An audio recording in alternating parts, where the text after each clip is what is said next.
The human being is comprised of multiple different bodies.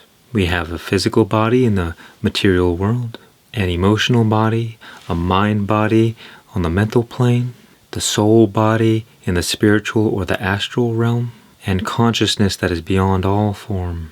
Reality occurs on all of these different planes of existence simultaneously. But as it has been said, we fight not against flesh and blood, but against principalities.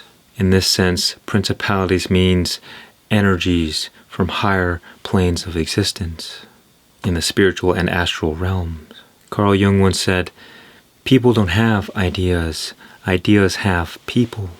We are here on the physical plane believing that we are in charge, that we are the ones doing things and living our life. But the fact is that there is always forces in higher realms pulling our strings, guiding and directing our lives. Those who engage in practices of black magic can attack you from the astral plane of existence.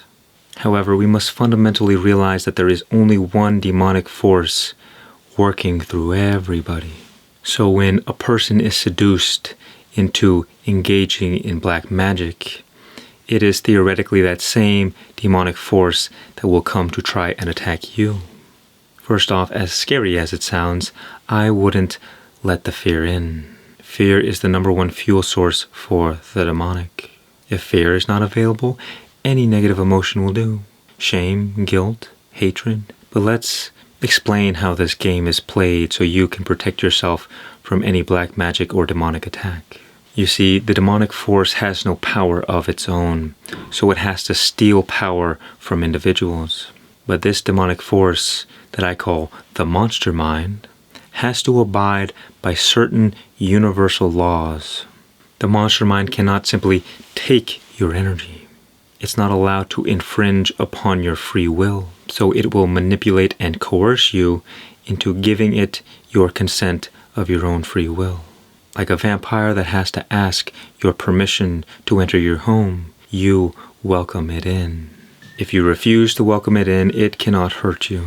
But if you are unconscious, you may not realize the ways you are unintentionally allowing the demons in. Think about it. You would not consciously allow the force of evil into your life. So the monster mind has to keep you in darkness, in unconsciousness. If someone sends a demonic attack your way, the only way it can penetrate your fortress is that if you open the gates. But because this demonic force operates at higher dimensions of reality, it can energetically read where your weaknesses and vulnerabilities are. If you pay close attention, you will see some force that is always dropping seeds of temptation. Like when you go fishing, there is a hook and there is bait. If you bite the bait, you get hooked. When you entertain the temptation or the fear or the negativity, you get drawn into it. And that is why you engage in actions that are self-destructive, but you feel like you have no control over yourself. It is because you have been possessed, but you allowed it in. It will always send you the type of bait that you love the most. When you become more aware and notice this pattern, it becomes a bit easier to avoid falling into this trap. Now let's shift gears here for a moment. Instead of fighting the demonic or the darkness, there is a much more simple way to protect yourself. All you have to do is reach for the light, and the darkness begins to dissolve automatically. We only allow the negativity in when we choose to focus on it. The monster mind is like a sleazy salesman. It knows all of your pain points and how to push the right buttons to get you to buy.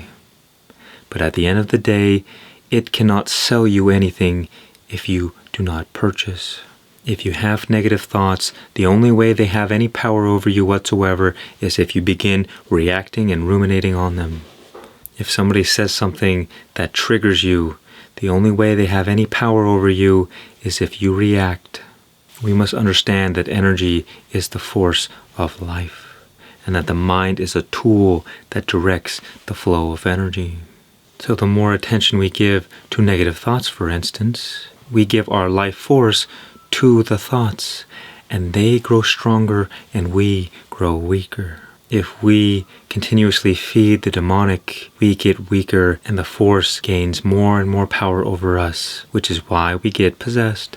We have been drained of our power, but the fact is the only reason that it is stealing our power is because we are allowing our focus to be directed toward negativity.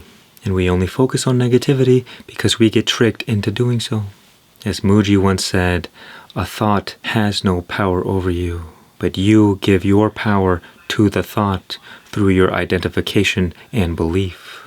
So if you feel you are being attacked by the demonic, the steps to protect yourself are quite simple. Firstly, we understand that the demonic has to hijack our attention in order to steal our energy. If we refuse to give our time, energy, and attention to negativity, there's absolutely nothing it can do to gain any power over us. But the problem is that it will trigger you by using your wounds, your trauma, your vulnerabilities. But if you keep your focus on the light, on God, on awareness, you protect yourself from this demonic force. Even if you give into temptation, you immediately reorient your attention back toward the light. You forgive yourself, you love yourself unconditionally no matter what. And this prevents the shame, the guilt, the fear from entering into your mind. You are always focused on healing and growth. When your mind is focused on love, compassion, on God, you will naturally enter into a state of healing. You will be guided toward healing your wounds and your trauma. And the more you are healed, the less the demonic can work its way into your life. As long as you persist in marching toward the light, no matter what the forces of darkness try to do, their attempts will be fundamentally futile. And the reason is very simple. It's because the dark and the light cannot exist at the same time. This is why when you focus on negativity, you are extremely vulnerable to further demonic attack. You separate yourself from the light and your defenses fall away. You fall under the jurisdiction of the demonic because you are living in darkness. You're in their territory and they have complete influence over you. If you feel demonic attacks trying to hurt you, all you have to do is turn your attention toward God. If you make a mistake or create trouble for yourself, turn to God. The only way you transcend the darkness and protect yourself is by entering into the light. Imagine being in a dark room and you're throwing punches, trying to fight the darkness. What does this accomplish? Nothing. But you make the problem worse because now you're exhausted. You cannot fight the demonic. You cannot attack or destroy evil. All you have to do is keep your attention on God, on the light, on what is good, on what is positive. You might have to retrain your mind a bit, but what could possibly be more important than this? When you realize that you already have all the power, you become indestructible because you have entered into the journey of taking your power back, of refusing to give it to things that are not in your best interest. It just may take some time for the karmic momentum to slow down. And all that means is that once you wake up to the fact that you are giving your energy away to negativity, you might continue to habitually focus on the negative, but you will do so less and less and less.